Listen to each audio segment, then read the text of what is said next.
डम दुम दुर्गाई नमः। ओम नमः शिवाय। प्रिय भक्तजनों, आप सभी पर माता रानी की कृपा बनी रहे। आज की इस पावन यात्रा में हम प्रवेश करने जा रहे हैं। आज हम श्रवण करेंगे दुर्गा सप्तशती का अध्याय 9 और 10 का पाठ। प्रिय भक्तजनों, इससे पहले की संपूर्ण अध्याय चैनल पर अपलोड है। यदि आपने अभी तक नहीं सुने तो जरूर सुनिएगा। दुर्गा सप्तशती का नियम है कि अध्याय को श्रवण करने से पहले देवी कवच, अर्गला और कीलक का हमें श्रवण करना चाहिए। उसके बाद ही अध्यायों का पाठ किया जाता है। तो आइए नित्य नियम के क्रम के अनुसार सबसे पहले सुनते हैं देवी कवच। ओम चंडिका देवी को नमस्कार है। मार्कंडे जी ने कहा, पितामहा, जो इस संसार में परम गोपनीय और मनुष्यों की सब प्रकार से रक्षा करने वाला है और जो अब तक आपने दूसरे किसी के सामने प्रकट नहीं किया हो, ऐसा कोई मुझे साधन बताइए। ब्रह्मा जी बोले, ब्राह्मण, ऐसा साधन तो एक देवी का कवच ही है जो गोपनीय से भी परम गोपनीय, पवित्र और संपूर्ण प्राणियों का उपकार करने वाला है। महामुने, उसे श्रवण करो। देवी की 9 मूर्तियां हैं जिन्हें नव दुर्गा कहते हैं। उनके पृथक पृथक नाम बताए गए हैं। प्रथम नाम शैलपुत्री है, दूसरी मूर्ति का नाम ब्रह्मचारिणी है, तीसरी माँ चंद्रघंटा के नाम से प्रसिद्ध है, चौथी कुष्मांडा कहते हैं, पांचवी दुर्गा का नाम स्कंद माता है, देवी के छठे रूप को कात्यायनी कहते हैं, सातवां काल रात्रि और आठवां स्वरूप महागौरी के नाम से प्रसिद्ध है। नवी दुर्गा का नाम सिद्धिदात्री है। ये सब नाम सर्वज्ञ महात्मा वेद भगवान के द्वारा ही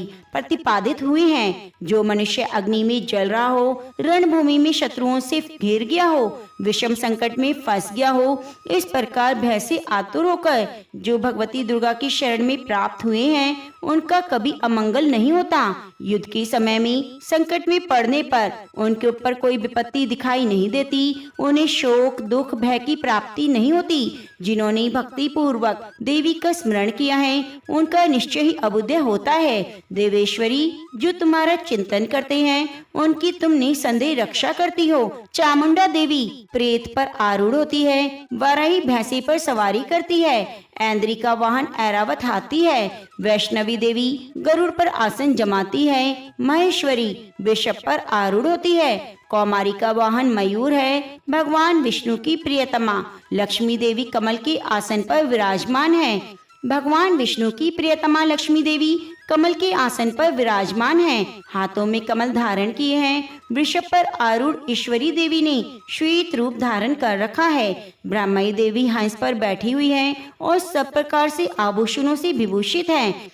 इस प्रकार ये सभी माताएं सब प्रकार की योग शक्तियों से संपन्न हैं। इनके सिवा और भी बहुत सी देवियां हैं जो अनेक प्रकार के आभूषणों की शोभा से युक्त और नाना प्रकार के रत्नों से सुशोभित हैं। ये संपूर्ण देवियां क्रोध में भरी हुई हैं और भक्तों की रक्षा के लिए रथ पर बैठी दिखाई देती हैं। ये शंख, चक्र, गदा, शक्ति, हल, मूषल, खेटक, तोमर, परशु, पाश, कुंत और त्रिशूल और उत्तम शांग धनुष आदि अस्त्र शस्त्र अपने हाथों में धारण करती हैं। दैत्यों के शरीर का नाश करना, भक्तों को अभय दान देना, देवताओं का कल्याण करना, यही उनके शस्त्र धारण करने का उद्देश्य है। महान रौद्र रूप, अत्यंत घोर पराक्रम, महाबल और महा उत्साह वाली देवी, तुम महान भय का नाश करने वाली हो। तुम्हें नमस्कार है। तुम्हारी ओर देखना भी कठिन है। शत्रुओं का भय बढ़ाने वाली जगदम्बिके, मेरी रक्षा करो। पूर्व दिशा में इंद्र शक्ति मेरी रक्षा करें। अग्नि कोण में अग्नि शक्ति, दक्षिण दिशा में वाराही, नैऋत्य कोण में खड़ग धारिणी मेरी रक्षा करें। पश्चिम दिशा में वारुणी, वाव्य कोण में मृग पर सवारी करने वाली देवी मेरी उत्तर दिशा में कौमारी और ईशान कोण में शूल धारणी देवी रक्षा करें। हे ब्राह्मणी, तुम ऊपर की ओर से मेरी रक्षा करो। वैष्णवी देवी नीचे की ओर से मेरी रक्षा करें। इस प्रकार शव को अपना वाहन बनाने वाली चामुंडा देवी दसों दिशाओं में मेरी रक्षा करें। जया आगे से, विजय पीछे की ओर से मेरी रक्षा करें। वाम भाग में अजिता, दक्षिण भाग में अपराजिता रक्षा करे। उद्योतनी शिखा की रक्षा करे। उमा मेरी मस्तक पर विराजमान होकर रक्षा करे। ललाट में मालाधारी रक्षा करे। यशस्विनी देवी मेरी बाहों का संरक्षण करे। बाहों के मध्य भाग में त्रिनेत्रा, नथुनों की यम घंटा देवी रक्षा करे। दोनों नेत्रों की मध्य भाग में शांखिनी और कानों में द्वारवासिनी रक्षा करे। कालिका देवी कपोलों की, भगवती शांकरी कानों की मूल भाग की रक्षा करे। नासिका में सुगंधा और ऊपर के ओठ में चर्चिका देवी रक्षा करे। नीचे के ओठ में अमृत कला और जिह्वा में सरस्वती देवी रक्षा करे। कौमारी दांतों की चंडिका कंठ प्रदेश की रक्षा करे। चित्रघंटा गले की, घाटी की और महामाया तालु में रहकर रक्षा करे। कामाक्षी थोड़ी की और सर्वमंगला मेरी वाणी की रक्षा करे। भद्रकाली ग्रीवा में धनुर्धारी पृष्ठ वंश में रहकर रक्षा करे। कंठ के बाहरी भाग में नीलग्रीवा और कंठ की नली में नलकुबरी रक्षा करे। दोनों कंधों में खड़गनी और मेरी दोनों भुजाओं की वज्रधारिणी रक्षा करे। दोनों हाथों में दंडनी और अंगुलियों में अंबिका रक्षा करे। सूलेश्वरी नखों की रक्षा करे। कुलेश्वरी पेट की रक्षा करे। महादेवी दोनों स्तनों की, शोक विनाशिनी देवी मन की रक्षा करे। ललिता देवी हृदय में शूल धारिणी उदर में रहकर रक्षा करे। नाभि में कामिनी, गुहा भाग में गुहेश्वरी रक्षा करे। पूतना और कामिका लिंग की और महिषवादिनी गुदा की रक्षा करे। भगवती कटी भाग में विंध्यवासिनी घुटनों की रक्षा करे। संपूर्ण कामनाओं को देने वाली महाबला देवी दोनों पिंडलियों की रक्षा करे। नारसिंगी दोनों घुटियों की और तेजसी देवी दोनों चरणों के पृष्ठ भाग की रक्षा करे। श्री देवी पैरों की उंगलियों में, तलवासिनी पैरों की तलुओं में रहकर रक्षा करे। अपनी डाढ़ों के कारण भयंकर दिखाई देने वाली दृढ़ कालिका देवी नखों की, ऊर्ध्वकेशनी देवी केशों की रक्षा करे। रोमावलियों की छिद्रों में कौवेरी और त्वचा की बागेश्वरी देवी रक्षा करे। पार्वती देवी रक्त, मज्जा, बसा, मांस, हड्डी और मेदू की रक्षा करे। आंतों की कालरात्रि और पित्त की मुक्तेश्वरी रक्षा करे। मूलाधार आदि कमल कोशों में पद्मावती देवी और कफ में चूड़ामणि देवी स्थित होकर रक्षा करे। नख के तेज की ज्वालामुखी रक्षा करे, जिसका किसी भी अस्त्र से भेदन नहीं हो सकता। वह अवेद्या देवी शरीर की समस्त संधियों में रहकर रक्षा करे। ब्राह्मणी आप मेरे वीर्य की रक्षा करे। क्षत्रेश्वरी छाया की धर्मधारिणी देवी मेरे अहंकार, मन और बुद्धि की रक्षा करे। हाथों में वज्र धारण करने वाली वज्रहस्ता देवी मेरे प्राण, अपान, व्यान, उदान और समान वायु की रक्षा करे।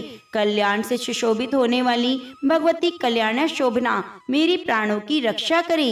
रस, रूप, गंध, स्पर्श और शब्द इन विषयों का अनुभव करते समय योगिनी देवी रक्षा करे। सत्व गुण, रजोगुण और तमोगुण की रक्षा सदा नारायणी देवी करे। 12 ही आयु की रक्षा करे। वैष्णवी धर्म की रक्षा करे। चक्रणी चक्र धारण करने वाली देवी यश, कीर्ति, लक्ष्मी और धन की, विद्या की रक्षा करे। इंद्राणी आप मेरे गोत्र की रक्षा करे। चंडिके तुम मेरे पशुओं की रक्षा करो। महालक्ष्मी पुत्रों की रक्षा करे। भैरवी पत्नी की रक्षा करे। मेरे पति की सुपता और मार्ग की क्षेम करी रक्षा करे। राजा के दरबार में महालक्ष्मी रक्षा करे। सब और व्याप्त रहने वाली विजया देवी संपूर्ण भयों से मेरी रक्षा करे। हे देवी, जो स्थान कवच में नहीं कहा गया अतएव रक्षा से रहित है, वह सब तुम्हारे द्वारा सुरक्षित हो, क्योंकि तुम विजयशालिनी और पाप नाशिनी हो। यदि अपने शरीर का भला चाहे तो मनुष्य बिना कवच के कहीं एक पग भी न जाए। कवच का पाठ करके यात्रा करे। कवच के द्वारा सब ओर से सुरक्षित मनुष्य जहाँ जहाँ भी जाता है वहाँ वहाँ उसे धन लाभ होता है तथा संपूर्ण कामनाओं की सिद्धि करने वाली विजय की प्राप्ति होती है। वह जिस अभिष्ट वस्तु का चिंतन करता है उसको निश्चय ही प्राप्त कर लेता है। वह पुरुषोत्तम इस पृथ्वी पर तुलना रहित महान ऐश्वर्य का भागी होता है। कवच से सुरक्षित मनुष्य निर्भय हो जाता है। युद्ध में उसकी पराजय नहीं होती। तीनों लोकों में पूजनीय होता है।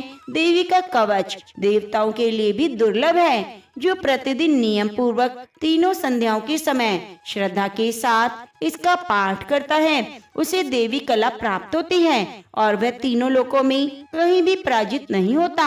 इतना ही नहीं, वह अपमृत्यु से रहित हो 100 से भी अधिक वर्षों तक जीवित रहता है। मकड़ी, चेचक, कोढ़ आदि संपूर्ण व्याधियां नष्ट हो जाती हैं। कनेर, भांग, अफीम, धतूरे आदि का स्थावर विष, सांप, बिच्छू आदि के काटने से चढ़ा हुआ जंगम विष, अहिफेन और तेल के संयोग आदि से बनने वाला कृत्रिम विष, ये सभी प्रकार से दूर हो जाते हैं। उनका कोई असर नहीं होता।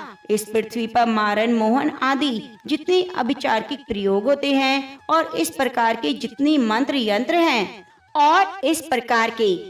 मंत्र यंत्र होते हैं, वे सिर्फ इस कवच को हृदय में धारण करने पर उस मनुष्य को देखते ही नष्ट हो जाते हैं। यही नहीं, पृथ्वी पर विचरने वाला ग्राम देवता, आकाशचारी देव विशेष, जल के संबंध से प्रकट होने वाले गण, उपदेश मात्र से सिद्ध होने वाले निम्न कोटि के देवता, अपने जन्म के साथ प्रकट होने वाले देवता, कुल देवता, कंठमाला आदि, डाकनी, शाकिनी, अंतरिक्ष में विचरने वाली अत्यंत बलवती भयानक डाकनियां, ग्रह, भूत, पिशाच, यक्ष, गंधर्व, राक्षस, ब्रह्म राक्षस, बेताल, कूष्मांड और भैरव आदि अनिष्ट कारक देवता भी हृदय में कवच धारण किए रहने पर उस मनुष्य को देखते ही भाग जाते हैं। कवचधारी पुरुष को राजा से सम्मान वृद्धि प्राप्त होती है। यह कवच मनुष्य की तेज की वृद्धि करने वाला और उत्तम है। कवच का पाठ करने वाला पुरुष अपनी कीर्ति से विभूषित भूतल पर अपने सुयश के साथ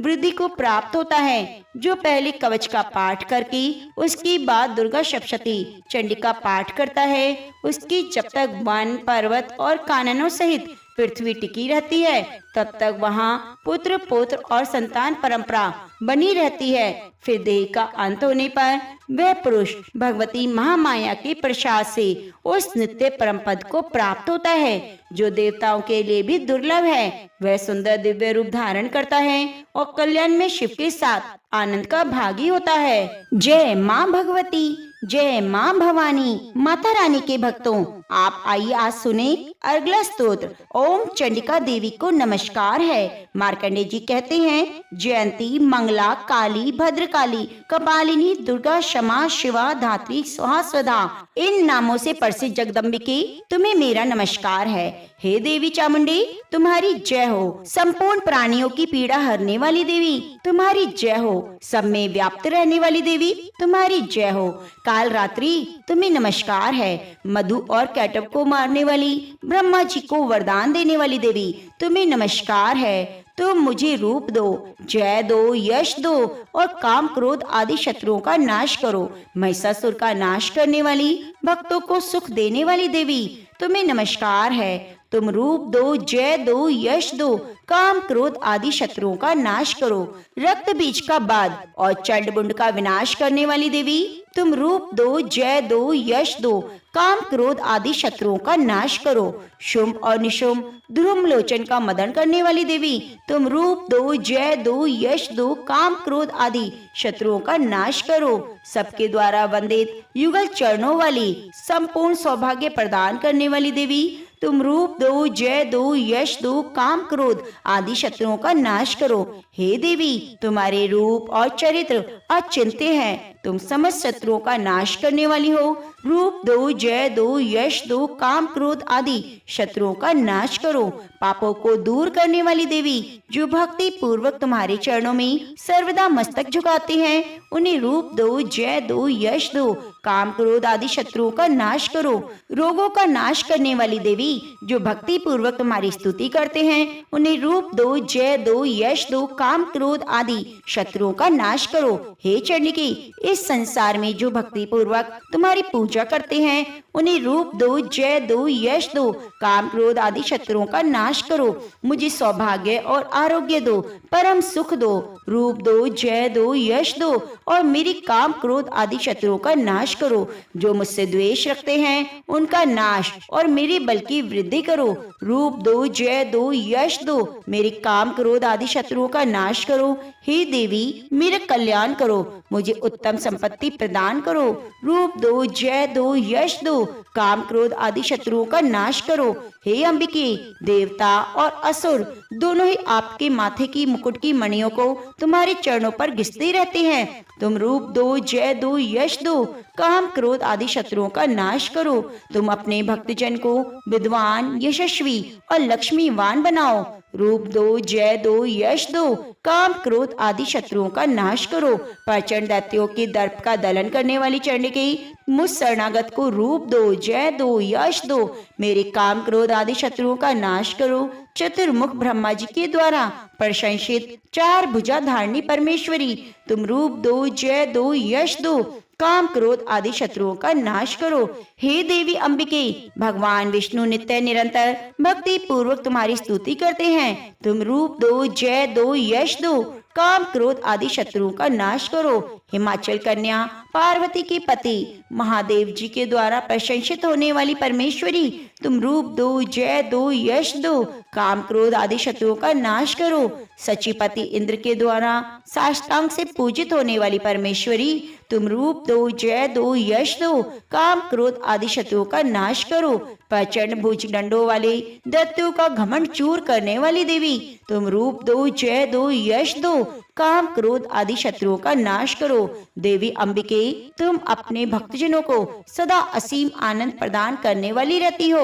मुझे रूप दो, जय दो, यश दो, मेरे काम क्रोध आदि शत्रुओं का नाश करो। मन की इच्छा के अनुसार चलने वाली मनोहर पत्नी प्रदान करो, जो दुर्गम संसार सागर से तारने वाली और उत्तम कुल में उत्पन्न हुई हो। जो मनुष्य इस स्तोत्र का पाठ करके सप्तशती रूपी माँ स्तोत्र का पाठ करता है, वह सप्तशती की जप संख्या से मिलने वाली श्रेष्ठ फल को प्राप्त करता है। साथ ही वह प्रचुर संपत्ति भी प्राप्त कर लेता है। इति दिव्य अर्गला स्तोत्रम संपूर्णम। जय माँ भगवती, जय माँ भवानी। आइए माता रानी का ध्यान करते हुए आज सुनते हैं हिंदी अनुवाद में कीलक स्तोत्र। ओम चंडिका देवी को नमस्कार है। मार्कंडेय जी कहते हैं, विशुद्ध ज्ञानी जिनका शरीर है, तीनों वेदी जिनके तीन दिव्य नेत्र हैं, जो कल्याण प्राप्ति के हेतु हैं और अपने मस्तक पर अर्धचंद्र का मुकुट धारण करते हैं, उन भगवान शिव को नमस्कार है। मंत्रों का जो अभिकीलक है, मंत्रों की सिद्धि में विघ्न उपस्थित करने वाला, शाप रूपी कीलक का जो निवारण करने वाला है, उस सप्तशती स्तोत्र को संपूर्ण रूप से जानना चाहिए। यद्यपि सप्तशती के अतिरिक्त अन्य मंत्रों के जप में भी जो निरंतर लगा रहता है, वह भी कल्याण का भागी होता है। उसके भी उच्चाटन आदि कर्म सिद्ध होते हैं, उसे भी समस्त दुर्लभ वस्तुओं की प्राप्ति हो जाती है। तथापि जो अन्य मंत्रों का जप न करके केवल सप्तशती नामक स्तोत्र से ही देवी की स्तुति करते हैं, उन्हें स्तुति मात्र से सच्चिदानंद स्वरूपनी देवी सिद्ध हो जाती है। उन्हें अपने कार्य की सिद्धि के लिए मंत्र, औषधि, अन्य किसी साधन के उपयोग की आवश्यकता नहीं होती।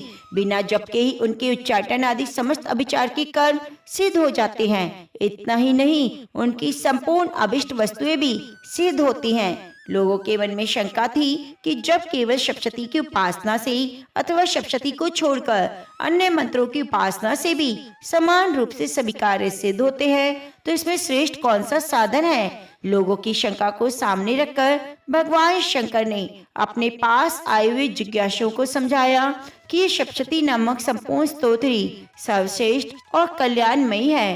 तदंतर भगवती चंडिका की सप्तशती नामक स्तोत्र को महादेव जी ने गुप्त कर दिया। सप्तशती के पाठ से जो पुण्य प्राप्त होता है, उसकी कभी समाप्ति नहीं होती, किंतु अन्य मंत्रों के जप जन्य पुण्य की समाप्ति हो जाती है। अतः भगवान शिव ने अन्य मंत्रों की अपेक्षा जो सप्तशती की ही श्रेष्ठता का निर्णय किया, उसे यथार्थ ही जानना चाहिए। अन्य मंत्रों का जप करने वाला पुरुष भी यदि सप्तशती के स्तोत्र और जप का अनुष्ठान कर ले, तो वह भी पूर्ण रूप से कल्याण का भागी होता है। इसमें तनिक भी संदेह नहीं। जो साधक कृष्ण पक्षी चतुर्दशी अथवा अष्टमी को एकाग्र चित होकर भगवती की सेवा में अपना सर्व समर्पित करता है और फिर उसे प्रसाद रूप से ग्रहण करता है, उसी पर भगवती देवी प्रसन्न होती हैं, अन्यथा प्रसन्नता प्राप्त नहीं होती। इस प्रकार सिद्धि के प्रतिबंधक कीलक के द्वारा महादेव जी ने स्तोत्र को कीलित कर रखा है। जो पूर्वोक्त रीति से निष्कीलन करके सप्तशती स्तोत्र का प्रतिदिन स्पष्ट उच्चारण पूर्वक पाठ करता है, वह मनुष्य सिद्ध हो जाता है, वही देवी का पार्षद होता है, वही गंधर्व भी होता है। सर्वत्र विचरते रहने पर भी इस संसार में उसे कहीं भी भय दिखाई नहीं देता। वह अपमृत्यु के वश में नहीं पड़ता, देह त्यागने पर अनंतर मोक्ष को प्राप्त कर लेता है। अतः कीलन को जानकर उसका परिहार करके सप्तशती का पाठ करना चाहिए। विद्वान पुरुष इस निर्दोष स्तोत्र का ही पाठ आरंभ करते हैं। स्त्रियों में जो कुछ भी सौभाग्य दृष्टिगोचर होता है वह सब देवी के प्रसाद का फल है। अतः कल्याण में स्तोत्र का सदा जप करना चाहिए। इस स्तोत्र का मंद स्वर से पाठ करने पर सुलभ फल की प्राप्ति होती है और उच्च स्वर से पाठ करने पर पूर्ण फल की सिद्धि होती है। अतः उच्च स्वर से ही इसका पाठ आरंभ करना चाहिए। जिनके प्रसाद से ऐश्वर्य, सौभाग्य, आरोग्य, संपत्ति, शत्रुनाश और परम मोक्ष की सिद्धि होती है, उन कल्याणवी जगदम्बा की स्तुति मनुष्य क्यों नहीं करते। जय माँ भगवती। माता रानी के चरणों का ध्यान करते हुए दुर्गा सप्तशती का श्रवण कीजिए। अध्याय 9 निशुम्भ वध। मैं अर्धनारीश्वर के श्री विग्रह की निरंतर शरण लेता हूँ। उनका वर्ण बंदूक पुष्प और सुवर्ण के समान रक्त पीत मिश्रित है। वे अपनी भुजाओं में सुंदर अक्षमाला, पाश, अंकुश और वरद मुद्रा धारण करता है। अर्धचंद्र उनका आभूषण है। वह 3 नेत्रों से सुशोभित है। राजा ने कहा, भगवान, आपने रक्त बीज के वध से संबंध रखने वाले देवी चरित्र का अद्भुत महात्म्य मुझे बतलाया। अब रक्त बीज के मारे जाने पर अत्यंत क्रोध में भरे हुए शुंभ और निशुम्भ ने जो कर्म किया मैं उसे सुनना चाहता हूँ। ऋषि कहते हैं, राजन, युद्ध में रक्त बीज और अन्य दैत्यों की मारे जाने पर शुंभ और निशुम्भ को क्रोध की सीमा ना रही। अपनी विशाल सेना इस प्रकार मारी जाती देख निशुम्भ अमृष में भरकर देवी की ओर दौड़ा। उसके साथ असुरों की प्रधान सेना थी। उसके आगे पीछे पार्श्व भाग में बड़े बड़े असुर थे जो क्रोध से ओट चबाते हुए देवी को मार डालने के लिए आए। महापराक्रमी शुंभ भी अपनी सेना के साथ मातृगणों से युद्ध करके क्रोधवश चंडिका को मारने के लिए आ पहुंचा। तब देवी के साथ शुंभ और निशुम्भ का घोर संग्राम छिड़ गया। वे दोनों दैत्य मेघों की भांति बाणों की भयंकर वर्षा करने लगे। उन दोनों की चलाए हुए बाणों को चंडिका ने अपने बाणों के समूह से तुरंत काट डाला और शस्त्र समूह की वर्षा करके उन दोनों दैत्य पतियों के अंगों में भी चोट पहुंचाई। निशुम्भ ने तीखी तलवार और चमकती हुई ढाल लेकर देवी के श्रेष्ठ वाहन सिंह के मस्तक पर प्रहार किया। अपने वाहन को चोट पहुंचने पर देवी ने शुभ्र नामक वाण से निशुम्भ की श्रेष्ठ तलवार तुरंत ही काट डाली। उसकी ढाल को भी, जिसमें 8 चांद जड़े थे, खंड खंड कर दिया। ढाल और तलवार के कट जाने पर उस असुर ने शक्ति चलाई, किंतु सामने आने पर देवी ने चक्र से उसके भी 2 टुकड़े कर दिए। अब तो निशुम्भ क्रोध से जल उठा और उस दानव ने देवी को मारने के लिए शूल उठाया, किंतु देवी ने समीप आने पर उसे भी मुक्के से मारकर चूर्ण कर दिया। तब उसने गदा घुमाकर चंडी के ऊपर चलाई, परंतु वह भी देवी के त्रिशूल से कटकर भस्म हो गई। उसके बाद दैत्यराज निशुम्भ फरसा हाथ में आते लेकर देखकर देवी ने बाण समूह से घायल कर धरती पर सुला दिया। उस भयंकर पराक्रमी भाई निशुम्भ के धराशायी हो जाने पर शुंभ को बड़ा क्रोध आया और अंबिका का वध करने के लिए वह आगे बढ़ा। रथ पर बैठे बैठे ही उत्तम आयुधों से सुशोभित अपनी बड़ी बड़ी 8 अनुपम भुजाओं से समूचे आकाश को ढककर वह अद्भुत शोभा पाने लगा।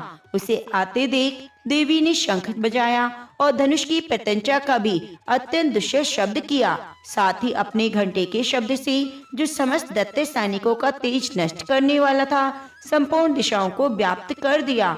उसके बाद सिंह ने भी अपनी दहाड़ से, जिसे सुनकर बड़े बड़े गजराजों का महान मद दूर हो जाता है, आकाश, पृथ्वी और 10 दिशाओं को गुंजा दिया।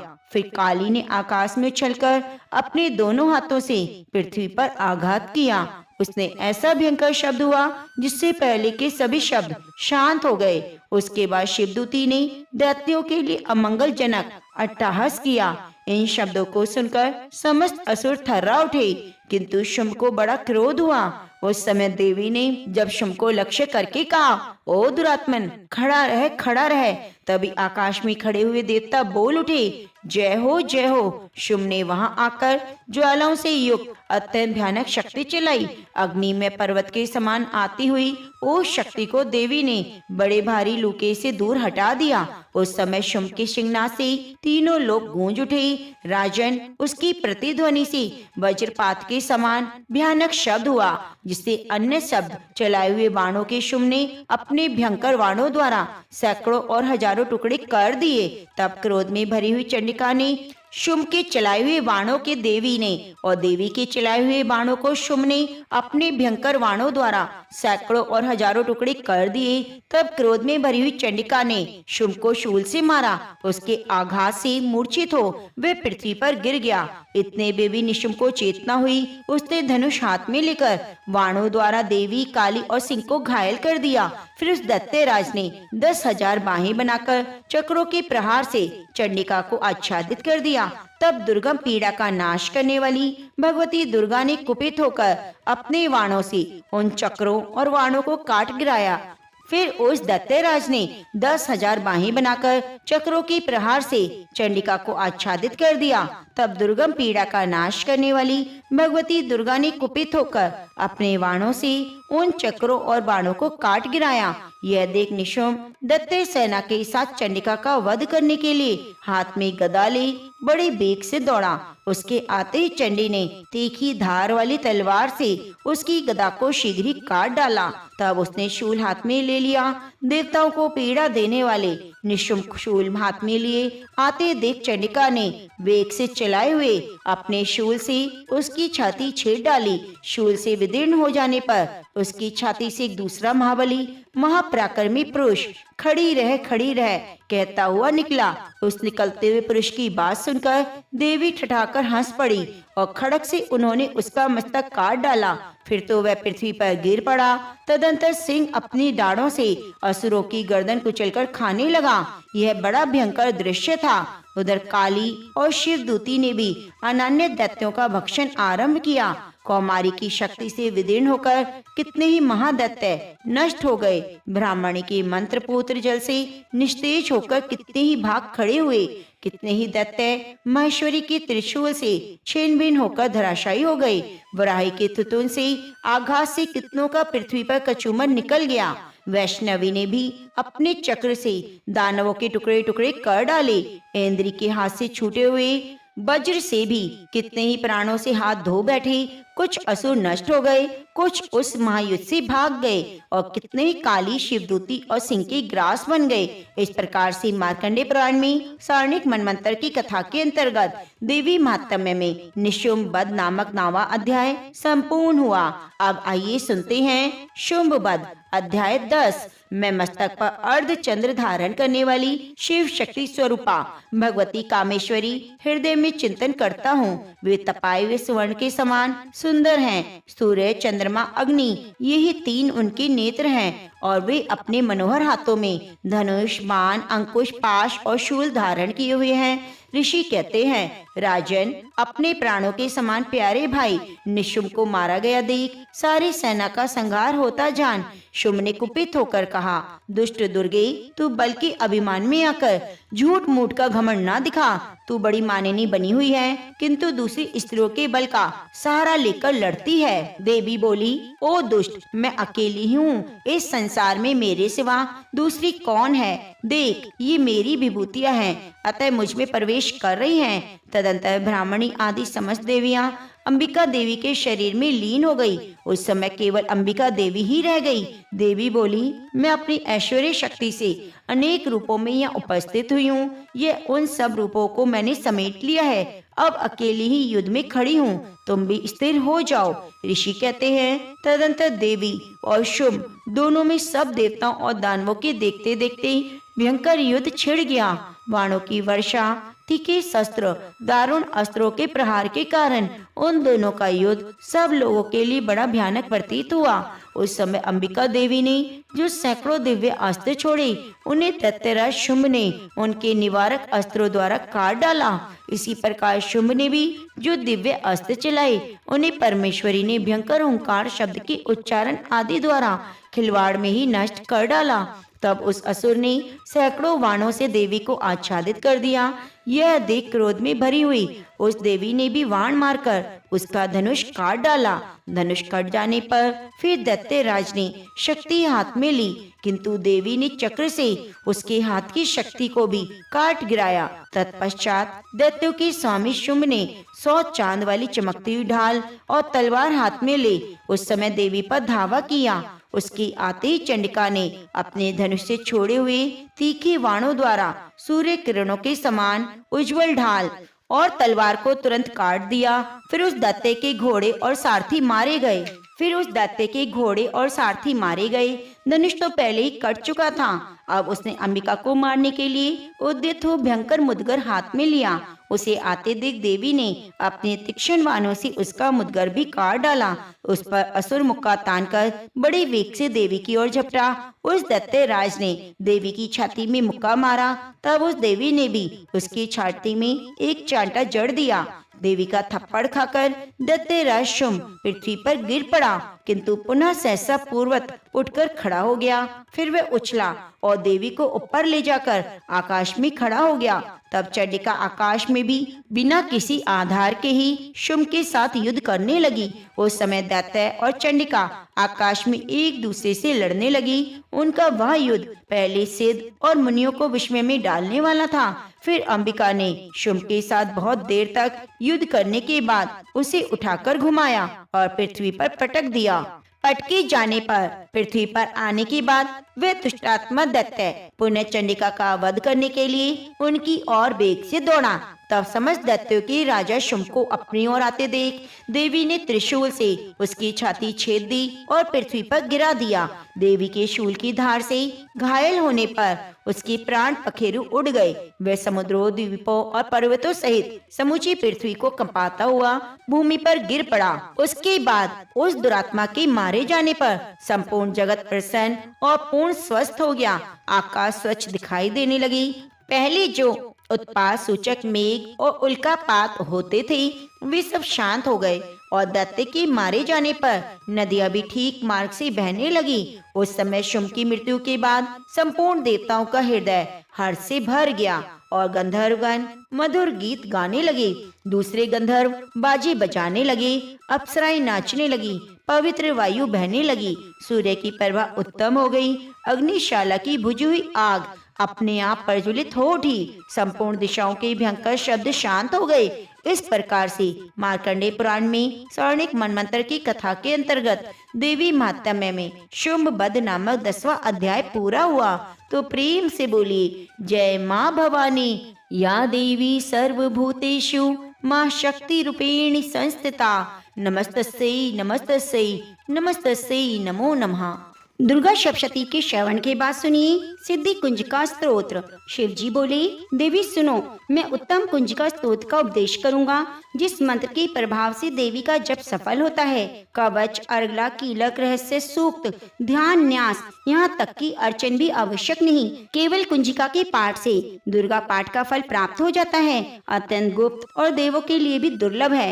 हे पार्वती, इसे स्वयोनि की भांति प्रयत्न पूर्वक गुप्त रखना चाहिए। यह उत्तम कुंजिका स्तोत्र केवल पाठ के द्वारा मारण, मोहन, वशीकरण, स्तंभन, उच्चाटन आदि उद्देश्यों को सिद्ध करता है। ओम ऐं ह्रीं क्लीं चामुंडाय विच्चे। ओम ग्लौम हूं क्लीं जूं सह ज्वालाय ज्वालाय। ज्वल ज्वल प्रज्वल प्रज्वल। ऐं ह्रीं क्लीं चामुंडाय विच्चे। ज्वल हम शम नम फट स्वाहा। हे रुद्र स्वरूपिणी, तुम्हें नमस्कार है। हे मधु दैत्य को मारने वाली, तुम्हें नमस्कार है।